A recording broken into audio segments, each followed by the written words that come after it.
This is a video I made before, but it's going to be a slightly different angle because I had some sound problems on that one, frustratingly. So here it is. I want to talk about a very depressing subject, but a very important subject, which is China's mass incarceration of the Uyghur people in Xinjiang. And I'm not going to say alleged incarceration. I know what I believe, put it that way. Now, I may well block comments in this video, and if you're watching this and you're thinking why, I want Chinese nationalists to know what it's like to have dissent blocked, because that's the way the Chinese regime behaves. And I don't see why I should give a platform to people who are going to defend this, in my opinion, evil regime. I'll just say it. I believe the Chinese Communist Party is evil. That's how I feel about it. Anyway, there's a few angles I want to take with this. So, a while back, a few weeks ago, I came across an interview on Al Jazeera. It was by the spokeswoman or the Human Rights Department. It sounds like a contradiction, but the Human Rights Department of the Pakistani government. And she was being asked specifically why Pakistan wouldn't condemn China openly about this issue. And her answers were very weak and evasive, but basically, she said, "Oh, we're not going to take to the streets and protest China. We say things, we talk candidly with all our trading partners." But it was very obvious that it was a politician's answer, and it was a very weak response. Now, I could actually understand if China was a small country, if she was representing a small Pacific nation that relied on China, but she's not. She's representing Pakistan, which is one of the world's most populous countries, a nuclear power.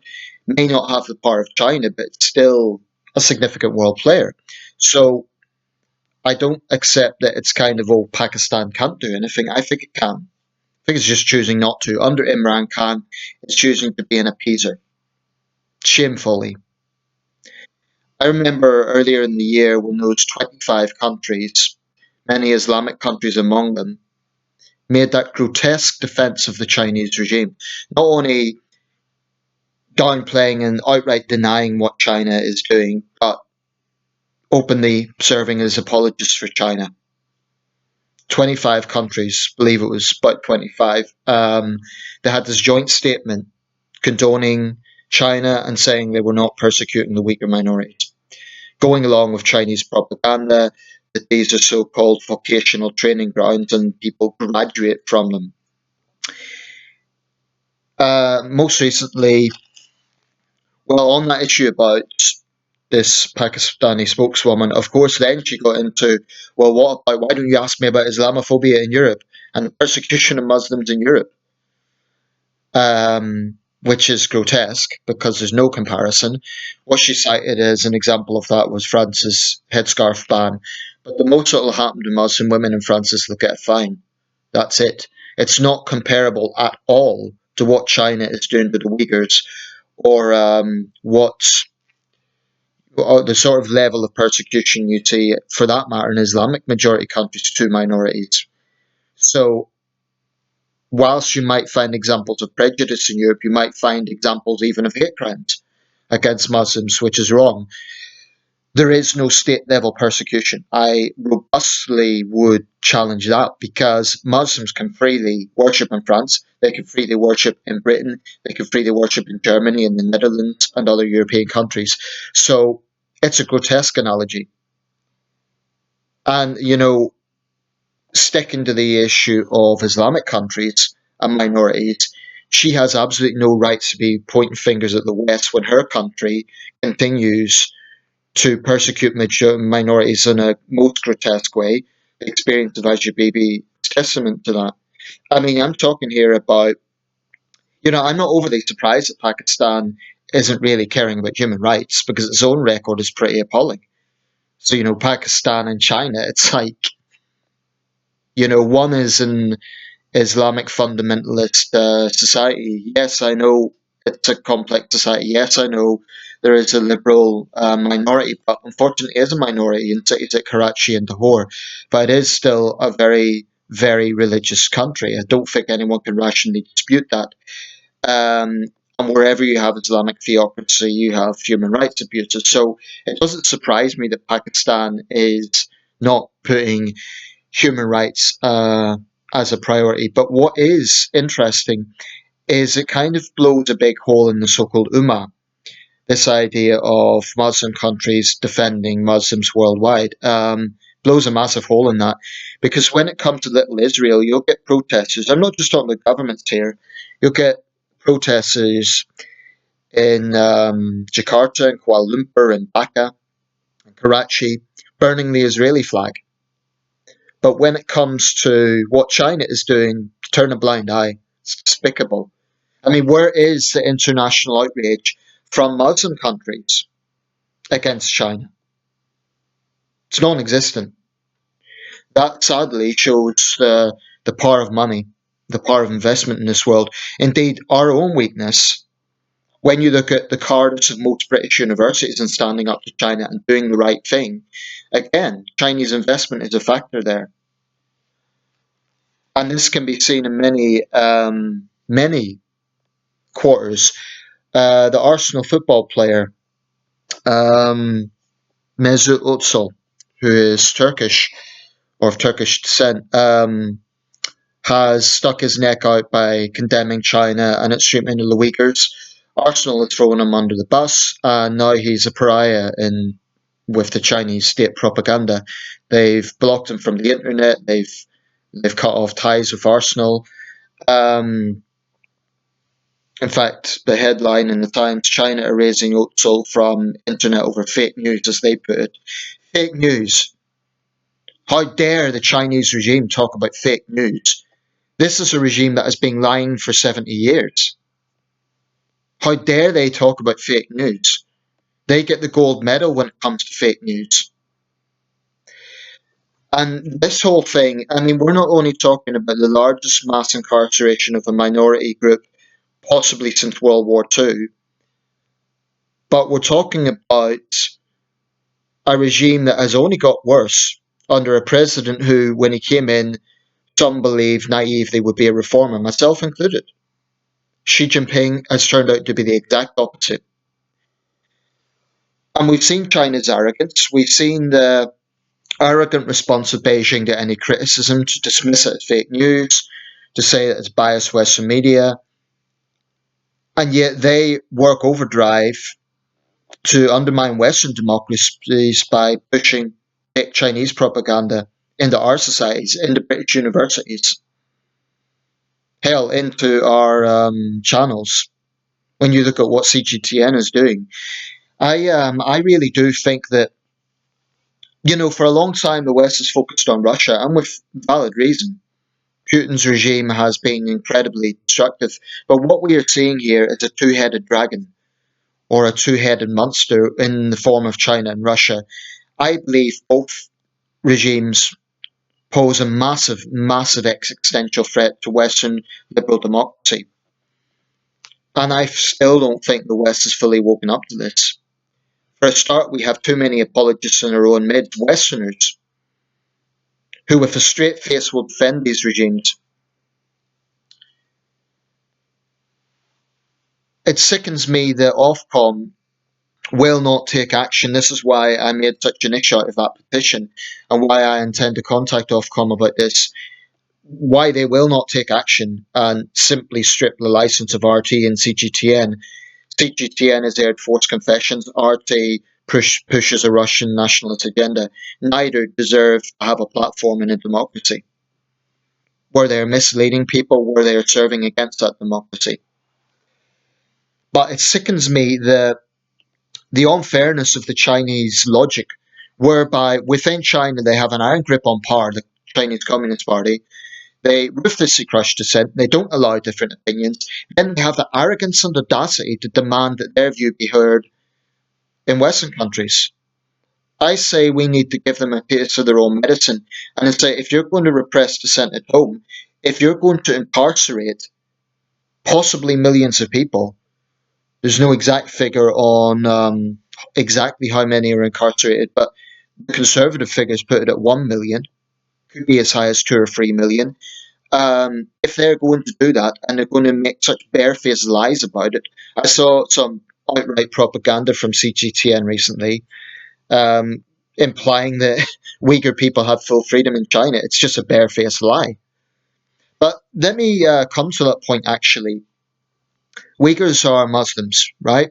So I suspect there will be some in the West who are okay about this, even openly commend China for it because of the problem of pan Islamism that we have faced.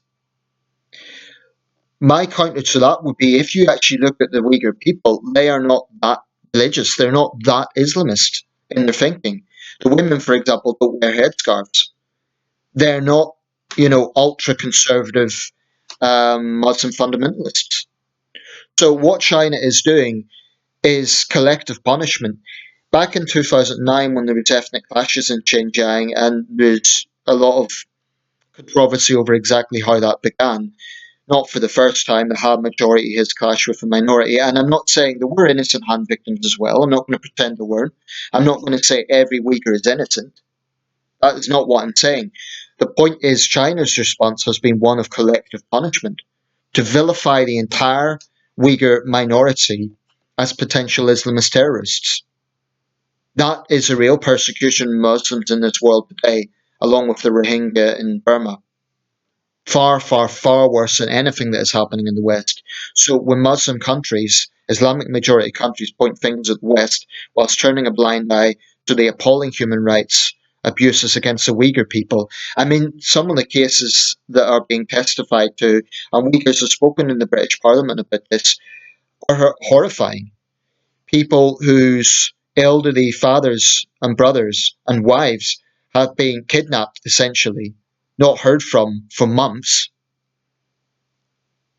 No due process, no trial. They're just sent to these re-education camps, which are passing themselves off as vocational centres. What sort of vocational centre has barbed wire fences? How can the Chinese regime explain that? If these are simply kind of colleges or schools, as they so almost laughingly try to pass off as, why the barbed wire fences? Why won't they allow outside scrutiny? Why is it when outside journalists try to report this, they're shooed away?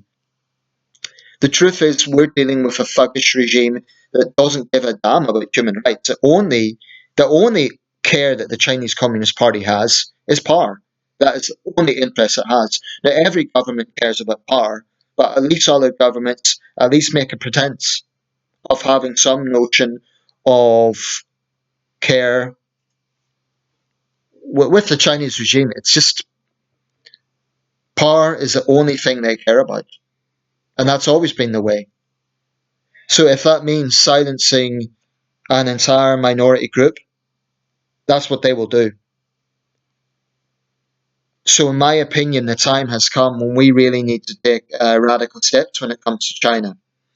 I believe we need to come up with our own Magnitsky Act, a British Magnitsky Act, to make anyone charged or accused of serious human rights abuses a persona non grata in this country, with considerable evidence, of course, testimony in Parliament, documentation, independent journalism, all that sort of thing, human rights reports.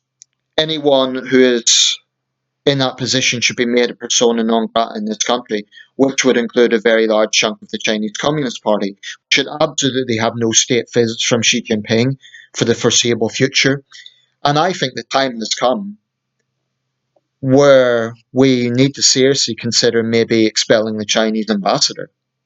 Because the attitude the West has taken is with economic growth, with economic reforms, China will change politically. It's done nothing of the sort. It's only got worse. And I think the Chinese regime is sort of complacent. I think they take Britain as a soft touch. I think they take Australia as a soft touch. And to be fair to Donald Trump, it's one area he has been strong. He's been tough on China, although his own ego sometimes gets in the way when he comes out with absurd statements like, I think they'll work it out regarding Hong Kong. And when he openly invited the Chinese to investigate Biden, I'll just briefly talk about this point. This is the problem with Trump. He often makes these radical, bold steps which do deserve praise, but then he lets himself down by his own ego and sort of then brings it into American politics. Why the hell does he do that? I mean, that's the great Trump contradiction. He has taken bold steps when it comes to the likes of China, and I commend him for that. I want to see an American president being tough on China. I want to see an American Secretary of State talking tough on China, as Mike Pompeo has. But Trump then comes out with, his own ego regarding domestic politics and shows through. If he would only keep that back from foreign autocrats like Xi Jinping and Vladimir Putin. That's why I think Trump is a liability. But anyway, it's better than nothing. I think Arsenal is throwing this guy under the bus. I give him credit for sticking his head out. I will put a caveat to that. Some say that Özil has also been an enthusiastic supporter of Recep Tayyip Erdogan. If that is true, well then it's kind of attacking one dictatorship to defend another. So that doesn't deserve credit. I don't know if that's true or not, but um, what is happening in Xinjiang is a stain on humanity. It is absolutely appalling, and there's substantial evidence for it, and we need to act. Those in the West who, like I say, they're kind of passive about what China is doing, and they even openly defend what China is doing, they need to consider that, you know, we're not talking about China cracking down on Islamist terrorists, Usman Khan type figures. We're talking about collective punishment of an entire people. This would be the equivalent of the British government incarcerating 3 million British citizens. And as for those Muslims who are saying they're going to leave the country because of Boris Johnson's election victory, I can appreciate you don't like Johnson, but put things in context, really. There is not going to be an imminent persecution of Muslims in this country. There just isn't. There is no rational comparison between what China or Burma is doing to Muslims versus what's happening in Europe. No comparison. And I think it's odious to make that comparison. And I think we need to publicly condemn the likes of Pakistan for their apathy on issues like this. The next time a country like Pakistan points fingers at the West, we need to throw it straight back at them and say, well, you're appeasing what China is doing. I think Britain is far too polite. That's my own take. I think on the world stage, we're just too polite. We need to start taking the gloves off with China. For too damn long, we have went for the softly, softly approach. It hasn't worked. The Chinese regime cannot be trusted. How can we trust a regime that is so dishonest, so incredibly... They put a false narrative over on an industrial scale. They're hoodwinking millions and millions of people. They're brainwashing children from an early age, because the new religion in China isn't communism, it's ultranationalism. And I've seen the effects of this. I have seen otherwise intelligent people be taken in by this. And they think if you criticize the Chinese government, oh, you're anti-China. Well, I accept that that's a difficult one to get over, because if you criticize the Chinese government, that's always going to be the knee-jerk response. You can say you're not anti-China, you're not against the Chinese people, you're not against Chinese culture, etc., etc. To be honest, it's a waste of time, because they're so taken in by this nationalistic cult that I just think that we need to really get a lot more assertive. Universities in Britain need to expel any Chinese student found bullying or harassing their Hong Kong peers for a start. We need to be making an example of those people, show these spoiled little brats. And that's how I see the ones who are engaging in that behaviour, not all of them. I'm not talking about all Chinese students, I'm talking about those that are engaged in this sort of bullying behaviour. We need to make an example of them. They think they can do whatever they want. Because they have paid a lot of money, they think they can come to this country and throw around their weight, fly the little flag and so on. It's incredibly obnoxious, and they need to be challenged. But then the regressive left in this country, because they're so hung up on being against British patriotism. So if we actually say, how dare you insult this country by waving the Chinese flag, I know there are some on the British left who would say, oh, but that's dog whistle, you're blaming outsiders, you're being racist. There's absolutely nothing racist about confronting that sort of obnoxious behaviour, because it's not aimed at the race of the person, it's aimed at their behaviour. So it makes me incredibly angry, to be quite honest. Arrogant, the sheer arrogance that Chinese nationals have. They're incapable of looking at themselves. They're incapable of showing any sort of humility. So they're not going to do that. So the ball is in our court. We need to act. The Chinese regime is not going to change. It's going to do what it's going to do. So the ball is our court. We need to do the right thing. And it makes me so frustrated. I've seen some glimmering signs of possible action. For example, Johnson has given the impression that we're not going to go ahead with Huawei. If that's true, that's a good sign. But I think we could do a lot more. I think Ofcom needs to get its act together, strip the license of RT and CGTN. We should not be giving platform to a network that has aired false confessions. British universities need to get some backbone. I'm not saying cut off Chinese investment completely. I'm not saying let's not have Chinese students. That wouldn't be fair. That would be collective punishment of them. But I am saying if they come here and behave that way, that should be zero tolerance to that. They should be expelled, kicked out of the country. If if I went to study in another country and I waved around the British flag and engaged in threatening behaviour toward fellow students, I wouldn't expect to be staying there.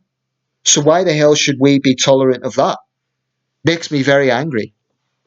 So these students who are pushing, I mean, some people say, oh, well, they don't know any better. It's kind of true, but at the same time, it's true to an extent, in the sense that, yes, they have had that brainwashing from an early age. I also think they have been subject, have seen democracy, they have seen a system where people can have different points of view, and they're still choosing to defend the Chinese regime. So I don't think they deserve respect for that. I think we need to get assertive on this, really. I mean, what's happening in Xinjiang is effectively cultural genocide of an entire people. And once again, history repeats itself. It's Han supremacy. Han supremacy. Chinese imperialism. I know they cringe at analogies of concentration camps and imperialism, but that's exactly what it is. It's Chinese Han supremacy and imperialism in a region that may be de facto China. But the point here isn't even about any sort of independence movement. So the East Turkestan movement, I know the Chinese government prescribes as a terror organization. The thing is, they're reaping what they sow, because if there is Islamist attacks in China, and of course innocent people will suffer, then it will be because of what they're doing in Xinjiang. And not that I would ever condone that. Terrorism is terrorism. And there were a few attacks in Kunming City. There was that knife attack. There was also a vehicle attack in Beijing a few years ago. But again, if the Chinese regime is using that to justify collective punishment of an entire people, it's absolutely grotesque. And I think that's what's happening. So we need to robustly defend our allies like Australia when they speak out. We need to listen to the Uyghur people. And we need to be assertive about it. Any signs of Islam, of course, we shouldn't endorse that. But this is the point. I don't think that there is a strong Islamist contingent among the Uyghurs. Because if there is, put it this way, the Chinese regime would be saying, oh, we're just trying to stop the spread of Islamism, as Europe has been doing. And they would say that all the people we are incarcerating are terrorists. Even the Chinese regime isn't doing that. Instead, they're trying to pass it off as vocational education. To re-educate these people, but it's communist brainwashing. That's what it is.